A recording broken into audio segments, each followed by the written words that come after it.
Usually they're at the Worthy Kitchen, somewhere between 4:30 and 6:30 at night. But if you'd like to keep in touch with us, you can like our Facebook page and follow us there. You can also sign up on our to receive our e-newsletters on our website.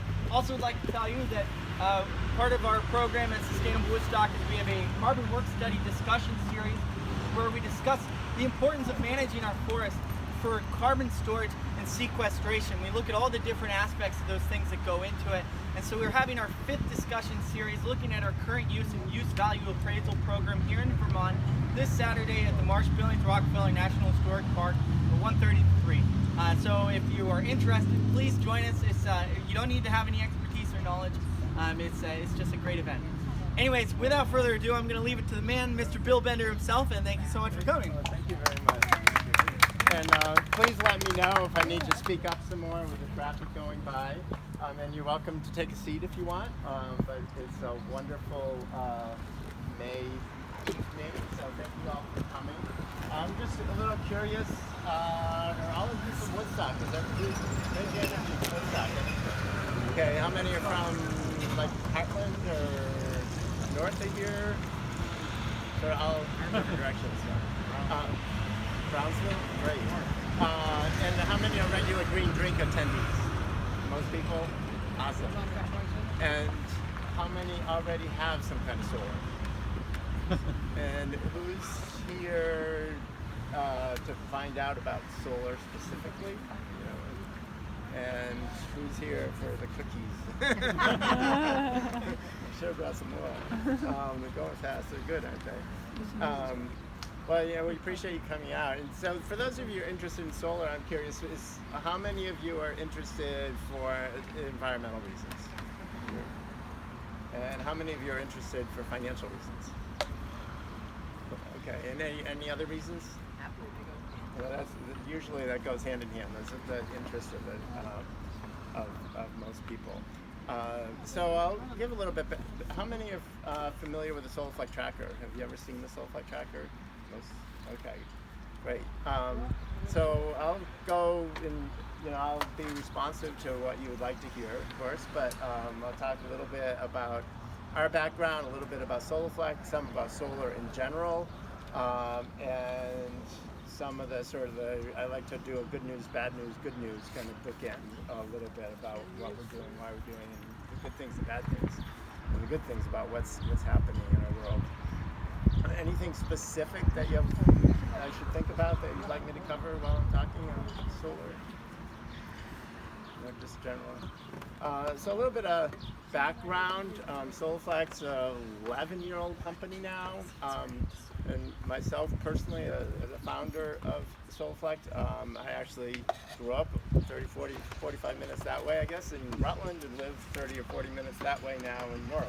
So I kind of have Woodstock bookended in my life.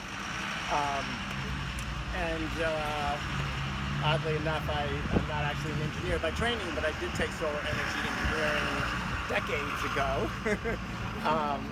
So it's been a long-term interest sort of my whole life, and that's where Solaflect started.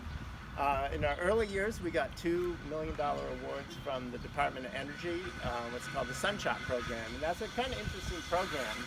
It was started in 2011, and it was modeled after John F. Kennedy and the moonshot.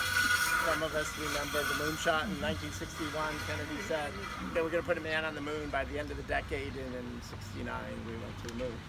So the DOE, trying to puff up their feathers in 2011, said, okay, we can do the same thing. So their goal, they said, okay, by the end of the decade, we want solar to be grid competitive without any subsidies. That was their goal they set in 2011. And they said, okay, how can we invest in innovative technologies to try to get there? And that we, if you've seen our tracker, and I'll talk a little bit more about that, we saved about 1,000 pounds of steel compared to some traditional designs, and so that was interesting enough to them. They said, there's an innovation that we're interested in. So we got 2 different awards that helped us with the design. And we've been commercial now for 5 years. But what's interesting about the Sunshot program is they set some goals out there, and they actually announced last fall that on the utility scale, they met the goal. So now, officially, solar is grid competitive, and in the Southwest U.S., it's actually many places it's the cheapest form of electricity. If you need any more new generation, solar is the cheapest way to go. So that goal has really been met in fairly large parts of the U.S. It's not there residentially yet.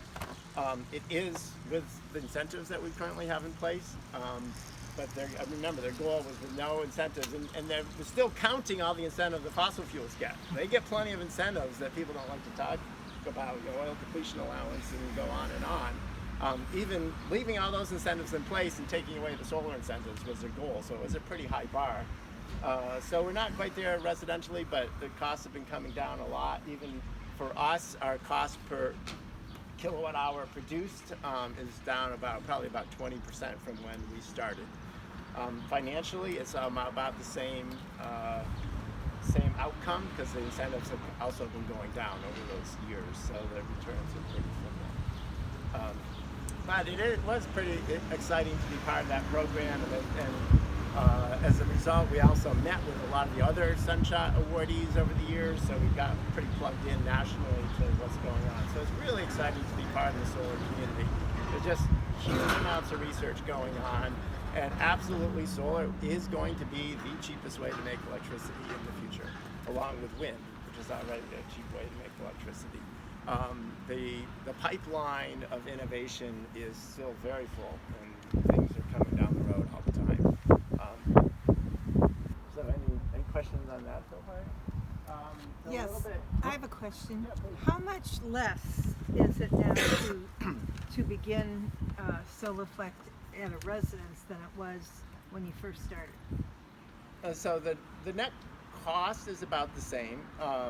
Like I said, the incentives have come down some, and the biggest thing is you get more power now. So the efficiency of some of the modules we use have gone up. But our own goal is that same goal. I kind of got brainwashed by the Department of Energy, right? So we internally, that's our goal, is to be grid competitive with no subsidy. So that's everything we do. We think, okay, how do we get rid of some costs here and here and here, and that's part of our engineering program. And to some extent, we're relying on the modules getting more and more efficient, which they all continue to do.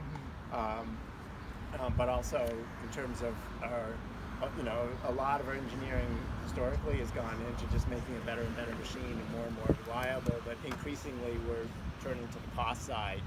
Some of that with just plain economies of scale as we've gotten larger. We're just getting to the point now where we actually are having negotiating power with more vendors than we used to have. And so that in itself is going to be bringing costs down over time. But we're kind of riding the wave as the subsidies change. We'd love to go twice as fast, but it's hard. Technology development, but we're doing what we can. How's the cost of the panels these days for the governmental, whatever The tariffs. Yeah. So we haven't been too affected with the tariffs yet. The good thing about a tracker is we get 40% more power from the same amount of energy because we're actually pointing at the sun. Whenever the sun is, we point at it. So over the year, it gives you 40% energy, which means you have that many fewer modules, right? And the tariff is on the modules. So so we don't need as many modules, so we're a little less impacted.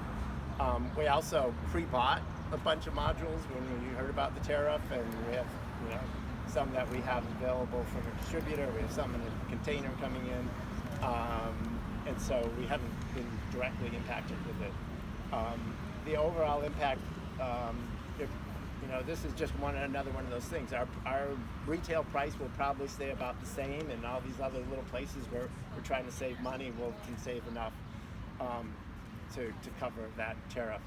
The residential installation, the modules are a relatively small portion. It used to be like most of the cost, but that's not true anymore. It's actually a lot of the cost is what's called soft cost now. It's just the permitting but it's also all the on-site labor and those kinds of things. We also are affected also by steel tariff though, and that's even probably more than the actual tariff is just the uncertainty. It was kind of funny. I actually got a quote from the steel supplier, and I called them up. I got this quote, and like a week later, I finally got around to calling him up, and it had been quite a bit higher than the previous year, and for just raw steel. And so I was like, "Can you explain to me what's going on with the, why is the quote higher?" And the tariff was announced the previous day. It's the tariff.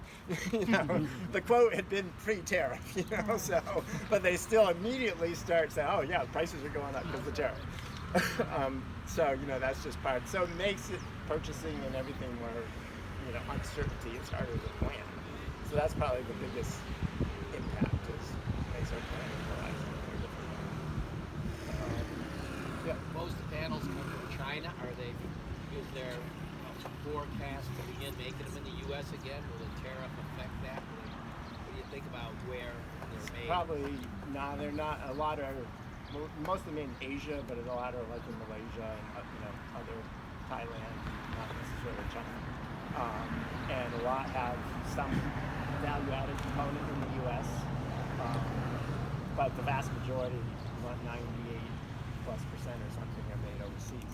That probably won't change in the real short term. The sadder outcome of it all is what people don't realize. The U.S., we're almost a quarter of the world's economy. We're only about 10% of the world's solar market.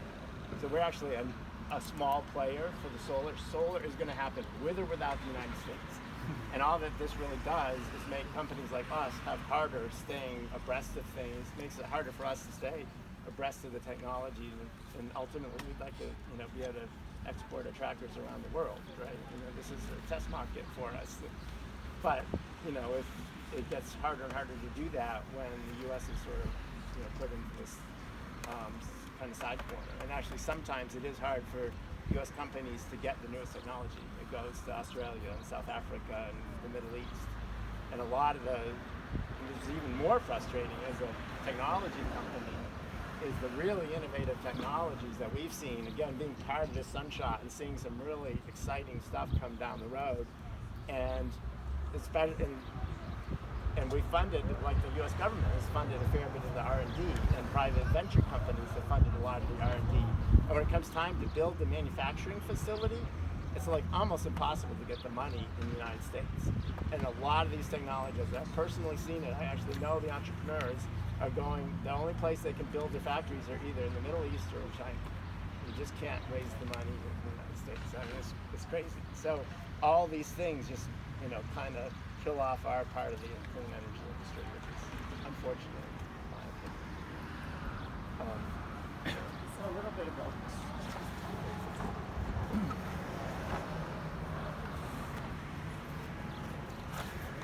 So this is what we do. This is our tracker. If you haven't, most of you have seen it. So our innovation is really what's unique is that the suspension structure. So there's a set of cables in the front, a set of cables in the back.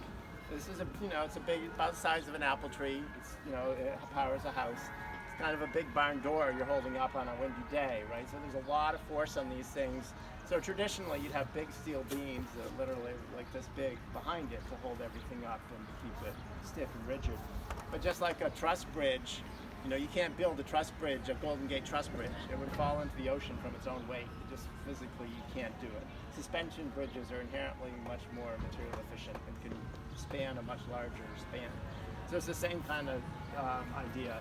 And we literally replace 1,000 pounds of steel beams with 7 pounds of cables. So there's a set of cables in the front, a set of cables in the back. It's all tensioned all at once. And keeps it very taut and rigid, and it structurally is very efficient. And maintenance on that? Do you tighten cables periodically? No, we've never tightened cable. Our oldest commercial machines are 5 years old now. We never tightened cable. So they're all, when we manufacture them, we pre-stretch them and we get rid of this thing called constructional stretch.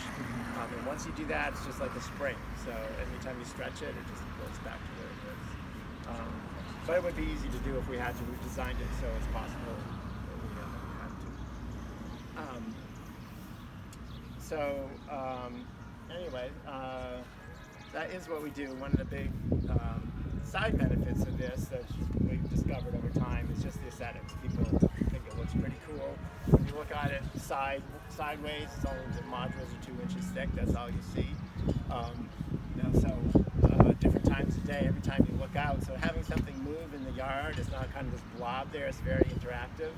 So one of my favorite things to do when I'm at a trade show with, a solar conference, and I'm talking to some others, like a rooftop installer, for example, and I say, oh, how many of your customers have named their solar system? And they just look at me cross-eyed, like, what are you talking about? Like, who names the solar system up on your roof? Nobody, right? We have a significant number of customers that have named their tracker.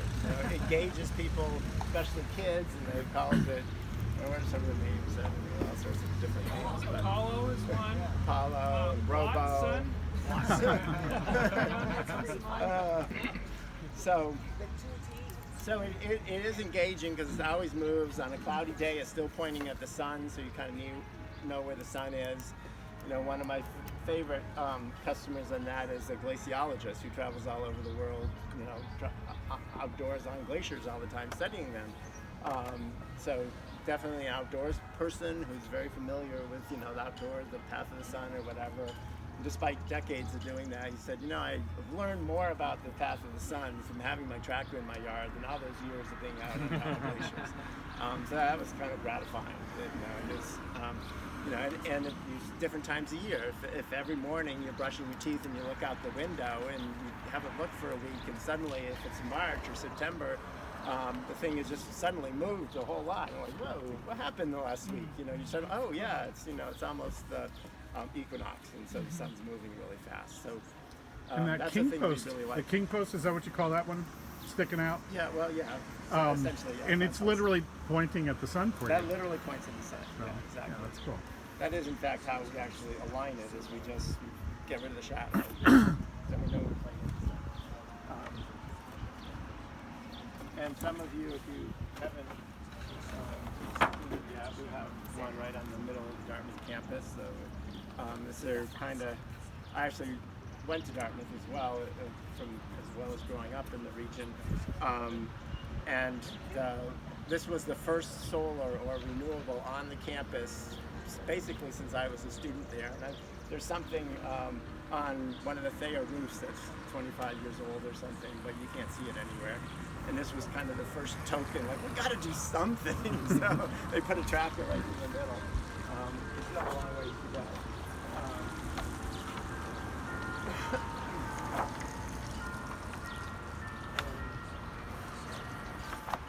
So a tracker powers most houses. This one is a family that actually, they have 3 trackers, and it's a mother and some sisters, and they live in different places, and they all put them in their sunniest family member's yard, and then it goes out to the different houses from there. And then we do have some customers. If you have a lot of teenagers, or an older house, then sometimes people have two trackers or 3 trackers. How much do they cost each? So they're, well, we'll get into that a little more at the end. But yeah, the net cost is about $14,000. And how far can quick it answer. reach? Yeah, How far from the panel? can it determined provide? by the wire. About in your yard, it can be 500-600 feet from your house pretty easily. We have some that have farther. I'll let you get too much farther. Does it depend on the size of the tracker? They're all the same size. They're all the same size. They're all the same size. You can get different modules, so some are different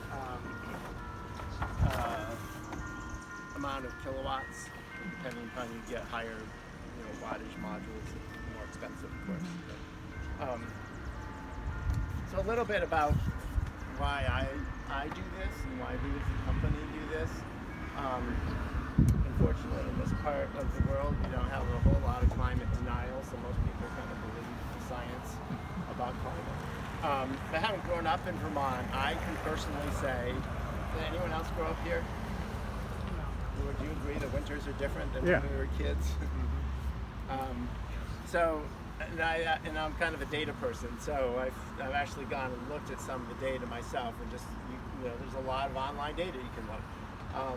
So, for example, if you look at the top of Mount Mansfield, and being a winter sports person, having grown up here, I like snow. If you look at the weather data on the top of Mount Mansfield, when I was a kid, it basically never stayed above freezing all day, and it was literally either 0 or 1 time per year that it would be above freezing all day long.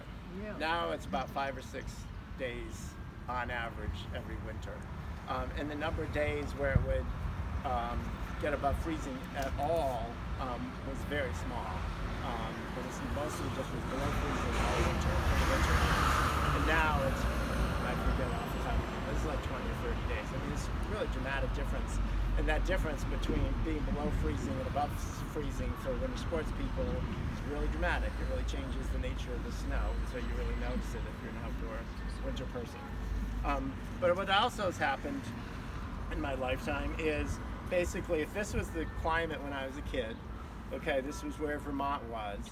Where we are today is our climate is equivalent to what it was in New Hampshire when I was a little toddler, right? So our climate today is similar to Pennsylvania's climate some number of years ago, right? And the projections are it's going to keep going. If on our current kind of path, if we just say, no big deal, we just keep burning fossil fuels like crazy, it's going to get almost to the border of Tennessee and Georgia. And so if there are not things down there that you like in Vermont, they're not going to be here for our kids and grandkids. Things like moose. Are there any moose in Tennessee? Or maple trees? Or maple sugaring? A lot of these things. And then also, not only are some things going to disappear if they don't exist down here, but we're going to get some other things like ticks with Lyme disease, for example. Those things are moving north at the same time that moose are moving north, so are the ticks. So it's pretty dramatic. We can, if we take some rapid action now, which we're not really taking rapidly enough, but we can sort of head it off and end up sort of in Ohio, where at least they have winter of some sort. Does that make sense? It's pretty dramatic now. And even if you pay attention to how many people get some kind of regularly see climate news? Do any of you see climate news on a regular basis with Green Drinks people, a couple? There's some really good newsletters out there, and the New York Times has one, Daily Climate, and there's lots of information. There's still a lot of governmental information, although some of it's getting taken down, but the National Academy of Sciences, NASA has a great website on it. A lot of dramatic things have happened just recently. So last month was the first month where we've been averaged about 410 parts per million of CO2 in the atmosphere. 410 what? Parts per million of CO2 in the atmosphere. So the long-term baseline is probably around 280. You've heard of 350.org saying 350 should be our goal. Well, we're 410. We've blown by 350. The idea is you kind of get back there. But we're blown by it, and we're still rising rapidly. That hasn't been that high ever in the last 800,000 years. The long-term average is more like 280 or something. So about 50% above it.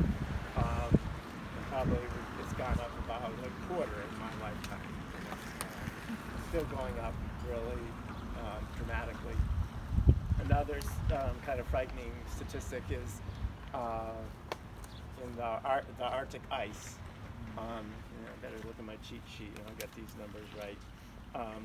So 35 years ago, about 25% of the Arctic ice is in the Arctic Ocean, which used to all be ice covered.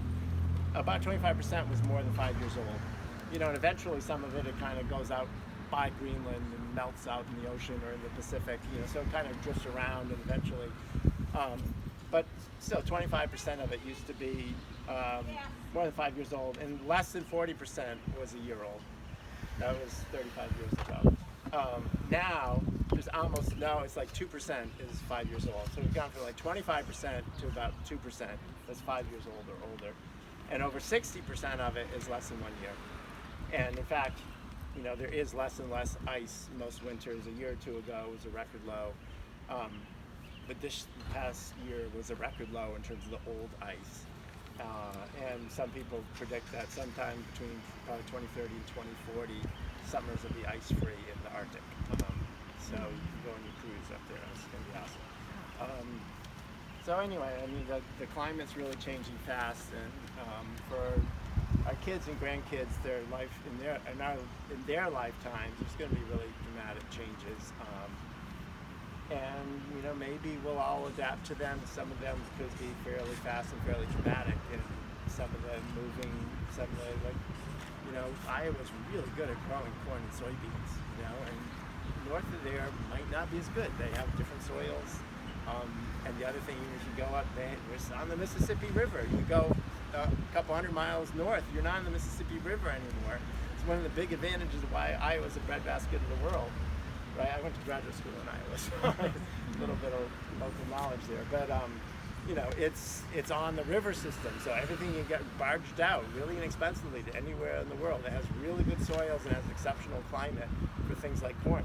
It's right at the perfect temperature for corn. You get a couple degrees higher, and the yields will plummet.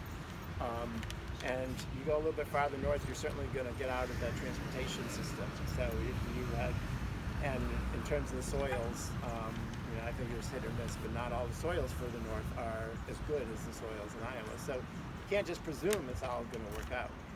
The Arctic ice is causing water levels to increase along our coasts, and our cities along the coast are going to suffer from that. Yes, yeah, the sea level is rising for sure. The glaciers are melting. Probably one of the biggest, impacts we're going to see earlier is when some of the mountain glaciers melt that provide water for under billions of people. It's going to just be a huge, and even we've seen that a little bit in California when you don't. A couple of years ago, when there's a big drought, the Sierra didn't get very much snow, and that's what keeps Central Valley growing, is all that snowpack. And if you don't get that snowpack, there's going to be a problem. And that's the snowpack in the Andes and the Himalayas and all those kinds of places feed all the cities by melting all summer. And if you lose some of those glaciers, there's going to be some major disruption to people. It's a major problem of how do you replace that with fresh water for a lot of people. So we're going to see a lot of water issues. I would see a lot. But some good news. So little DC Solaflect Energy here working on our technology. We've already produced over 5 gigawatt hours of electricity. So, in the grand scheme of things, it's not a lot, but it's something. It's enough to power all of Vermont, everything in Vermont, ski areas, businesses, Burlington for about 8 hours. So that's what we're up to. We're working on getting to a day. That's our cumulative production, and we're not. But that number keeps going up and up and up as we get more travelers in the ground. And that probably would power Woodstock for something like 3 months or something. Is what we're up to. In our hometown, something we're really proud of. We started in Norwich, so of course our oldest trackers are all right there. We started locally, and we've been sort of slowly moving out in a very measured way. It is a complicated piece of technology, right? We're pretty proud of the technology that's gone into it, but we also wanted, in the early days, we kept them close by to make sure we could, keep our hands on them and keep improving them and working on them and learning from them. Now we're up into something like 800 tracker years of experience out there, so we have a lot of field experience now, going up, more than a year a day.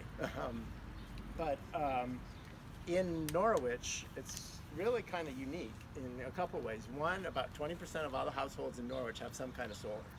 So we're really proud of that. Quite sure Woodstock is way below that. You want to confirm? And then something that we're super proud of is that we have a lot of enthusiasm. yeah, for lack of trying. And that Solaflect is about 50% of all solar in Norwich. Now, on a national basis for residential solar, ground-mounted systems, and where all our things are mounted on the ground, you can't stick this up on the steeple, too much wind up there, so it's all on the ground. Nationally, for residential solar, it's way under 1% of ground-mounted solar. Utility scale, there's a lot on the ground, but residentially, it's really rare. So in Norwich, it's half, and there's no place else in the country we know of that's anywhere close to that. So we're kind of excited by that. and it's because, you know, it's a pretty good value proposition. We think we have really good prices. You know, it's the whole, you know, one of the really good things of working with DOE is that, great, you save 1,000 pounds of steel. That's great, but what if it takes you twice as long to make? Who cares, right? So they said, in that project, you know, we had all these goals we had to meet in order to keep getting money. You can only get the money if you get the goals. And some of the goals were a certain number of labor hours. And how many labor hours does it take to build in the shop, and how many labor hours does it take to install? And they kind of went and canvassed on a national basis what would be a reasonable goal, and they set these goals for us. And at the time, it seemed, you know, pretty onerous, and it was really hard, and we worked really hard on how do you get faster and faster at these things. But now we can build one in our shop really fast, and we can install it. Either we do a one-day install, or sometimes we do all the groundwork the first day, and then we just put it up the second day, which sometimes works better for our crews, but it's a 1 or 2 day install. That helps keep the price down. It's a very fast install. As much as possible, we put some of the, depending upon the location, but sometimes we can put the inverter and the meter and the breaker panel, all those things on the tractor in the shop. It's always cheaper to do it in the shop than in the field. So that's part of how we keep our costs down, and that's really how we think we got 50% market share in Norwich. Is just having a good value proposition. And you know, as people installed it, they liked working with us and passed the word, and so we're pretty proud of that. I have a question. Yes, please. Can a residential site cover all the electricity the residence needs to have? Yes, yeah. So our apple-sized tree tracker, like I said, will typically power a house. So either a couple, a retired couple, fairly energy efficient, larger house with a few kids, that works fine. If you have an older house with 3 teenagers in it who are just leaving everything on all the time, then you probably need 2. So it depends a lot on the, and then it depends, you know, in the long run, not the long run, the Vermont goal is to be 90% renewable by 2050. You know, how do we get there? The only way to get there is to electrify more things. So the actual electricity use in Vermont is only 18% of our total energy use. So if you electrify everything, you're going to need several trackers, particularly around heat. A tracker, you can drive 25,000 miles or something on a tracker. If you have an electric car, it comes out equivalent to, what's our number, 76 cents a gallon or something, or 68 cents a gallon. Sort of what, if you buy a tracker and you drive with it, that's sort of, you know, you run your electric car for 20 years off it, it comes out to about equivalent to 68 cents a gallon, the sort of equivalent price of what it costs to drive your electric car around. Electric cars, by the way, are great, you know, so if you don't have one, you have to think about it. So, you know, it's a half a tracker, depending on how much you drive, half a tracker. Some people are driving a lot of tracker powers your electric car. You know, if you, and the big one is if you try to heat the house, then that's a lot of power. And usually in Vermont, transportation's a big chunk and heating's a big chunk. And so heat pumps and things like that, that's hugely dependent on how efficient your house is, you know, how well insulated it is. What's the price point of one of your tractors? So it's, the net cost is around $14,000, $15,000, depending on whether you finance it or not. That's after tax credit. So it's about $21,400, sort of the total installed cost.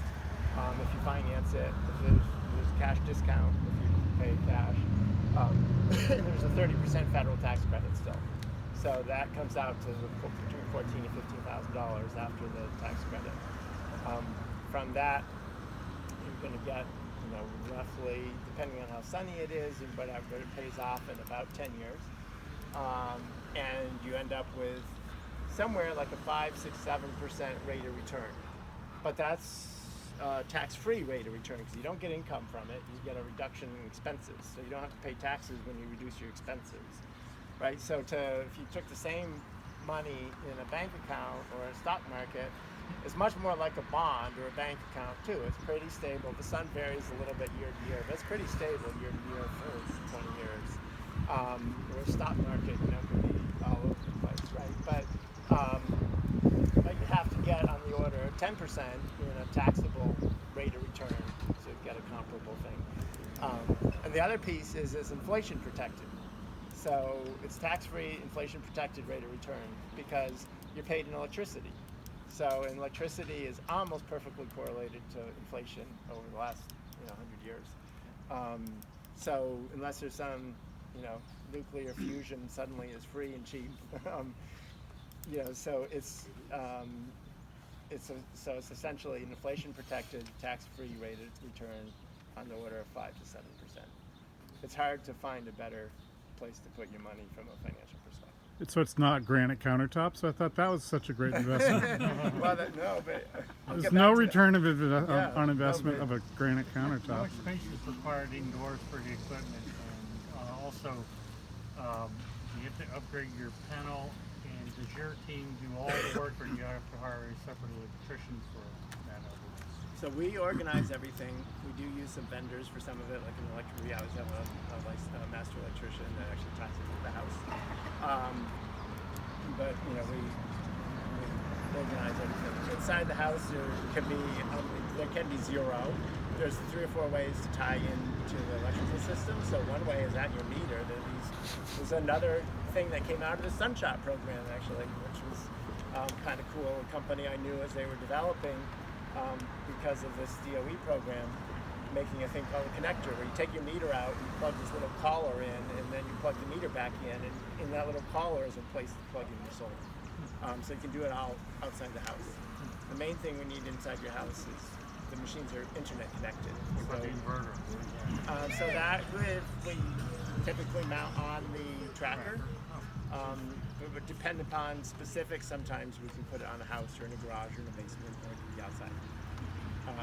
And then the other way is you just tie into your breaker panel. And if it has to be upgraded, then usually we'd use something like that connector, and then you don't have to upgrade your panel because it's kind of outside your panel. The cost for your electricians is wrapped into It's that all 14K? it's all a fixed cost. So How does that compare to the roof-mounted solar companies? well, like I said in Norwich, I think we're very price competitive. So that's why we have half the market. You can definitely, if you have a perfect south-facing roof, rooftop solar is great. The things that they won't tell you about is don't forget about if you have to replace your roof, it's going to cost you a boatload of money to take it off and put it back on. Because that's a lot of the cost of rooftop solar is all the installation. And the average roof in the U.S. lasts 17 years. If you have a 10-year-old roof, but if you have a perfect south-facing roof, go for it. So the efficiency of, can you explain how the efficiency works because of how you track the sun compared to having it mounted directly on my roof? Yeah, so if you're, okay, so south is over here somewhere. Somebody know exactly where your south is? Yep, 106, Pretty 37. close. We got it. Yeah. Okay, here's my rooftop facing south at 45 degrees. It's sort of the optimal way to mount it here in Vermont. Okay, how's the sun doing on that right now? Anyone see? Not too good. It's actually shining on the back. Right? Is there any sun on there? Yeah. So the sun is hitting the back. So that's, so that in the midsummer, that tends to happen about 5 o'clock. So the sun rises north of east and sets north of west. So literally, it's shining on the back of your house, and you're at zero for the first 2 hours, the last 2 hours of the day. Tracker starts vertical in the northeast all day long. It moves west, and as it moves west, it goes back. A solar noon, this middle of the summer, it's up about here, and then it keeps going, and it's right here now until sunset. It'll be here, and then amazingly, we have a number of retired customers who have time for this. It's hard to imagine still having kids in the house. But we literally have customers on a night like this. They'll go out and take their lemonade or their tea or whatever other beverages they like, and go watch, because right at sunset, the tracker goes like this and gets ready for the morning. It's fun in some of our fields where there's 45 of them all doing that at once. We literally have customers that are, let's go watch the tracker. But a night like today, what a great thing to do, right? It's fun. I had a question. Yeah. What's your view of like a battery bank backup for storage in this versus when you fall short just getting it from the grid? Yeah, so virtually all almost all in the country and in Vermont is what's called net metering. So the grid is basically the battery, and it comes with that support. Batteries. Most people know about batteries because of Tesla, because they've talked a lot about it. It's definitely coming in a big way, and it's going to have dramatic impacts in the next 5-10 years. We've been doing more and more, trying to stay abreast of it. For most people today, it's still expensive and doesn't make economic sense. Right. But we're starting probably sometime this year we'll have some kind of battery offering. But over the next year or two, the prices will come down. That's almost half 2 years ago. It's still going to keep coming down. So it's going to get more and more. Like for a power outage, it would be a handy thing. Yes. But Yeah, and you can do it now. GMP has a pretty good program where they're pretty inexpensive. You can get a battery right at that. But they sort of keep control of it all. I guess depending on the size of a battery bank, would you need an extra unit just to keep feeding the batteries? No, because that would just levelizes your consumption. So over time, the batteries, right now it's not really the thing that batteries are good for, and why someone like GMP is doing this. It's kind of clever how they're trying to take over this, because the battery can actually provide a lot of grid services. And so grid services are things like we don't think we have a 60 hertz AC system, right? Well, the grid there are utilities pay someone, like if we're at 59 point, and it's a pretty small band, 59.7 or something, you need to do something to help us raise it back up to 60. Or if it's 60.2, you need to do something to take some power out and get that down. So those are frequency regulation services. And then like in real rural Vermont, where the end of the line, you have the same thing with voltage regulation. So that, if someone suddenly turns on a whole bunch of stuff at the end of the line, the voltage will sag, and you have to turn on a couple of electric motors. And they're supposed to be in certain bands, requirements. The batteries can really help with that. It's starting to be in very few places, not in Vermont yet, but some places are starting to price that. And over time, as you get allowed to sell those services, in a sense, it's going to make the batteries more and more valuable. So right now, like in Vermont, GMP can do that. That's why they'll give it to you relatively cheaply, because they can keep all those services. But anyone else can't monetize that yet. There's no way to get GMP to pay for that. And then there's just grid peak shaving, taking the tops of the grid out. There's that sunniest hot day in the middle of July or August.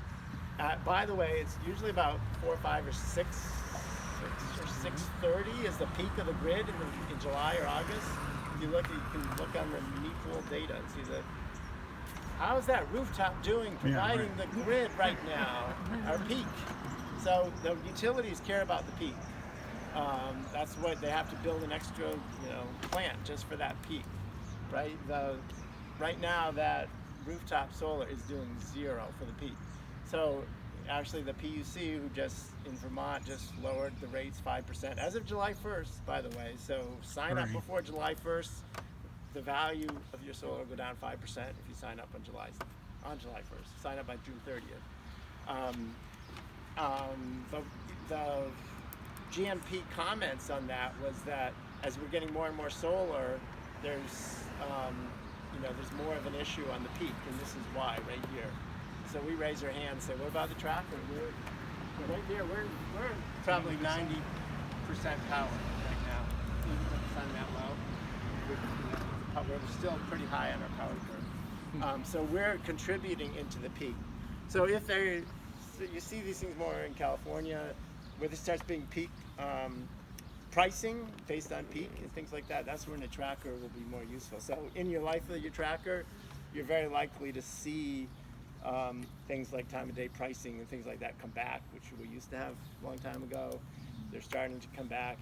The tracker helps with that because you're producing during the peak, almost always. In a place like Phoenix, solar is actually 100% reliable for the peaks in Phoenix. It's actually or more reliable than a coal plant to have solar outside of Phoenix, because you never have a peak in Phoenix without the sun shining, because it's because of air conditioning. So it depends on where you are. But the batteries, the value of the battery is sort of the same thing. There's no way to get that money right now other than we can get it through GMP. But over the next few years, it's going to be a very exciting time. You know, you might want to just think about that. If you put in solar, just think about it. And it's not too hard to integrate it. You know, the technology is getting easier and easier to integrate with an existing solar system. So you probably would wait a year or so on that one before the prices come down a little bit more. I was just wondering how much clear land area is required for each. So, I mean, size of an apple tree, so that's all you need. It's a question of solar access.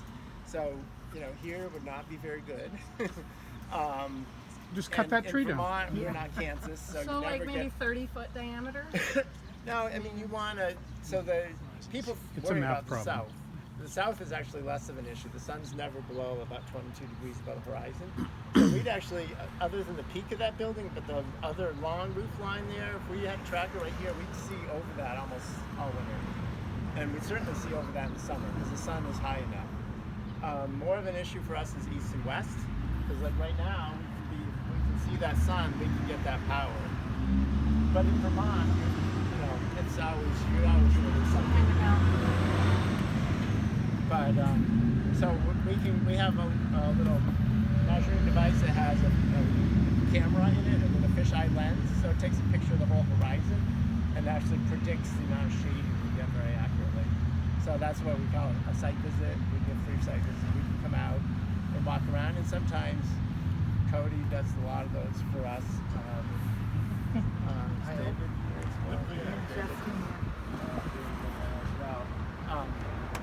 and it's sometimes surprising. I haven't done a lot of them lately, but I've done a lot over the years, and you know, you kind of think, oh, this is where the solar should be, and sometimes it's kind of surprising that over there actually can be better. So you kind of have to look around a little bit.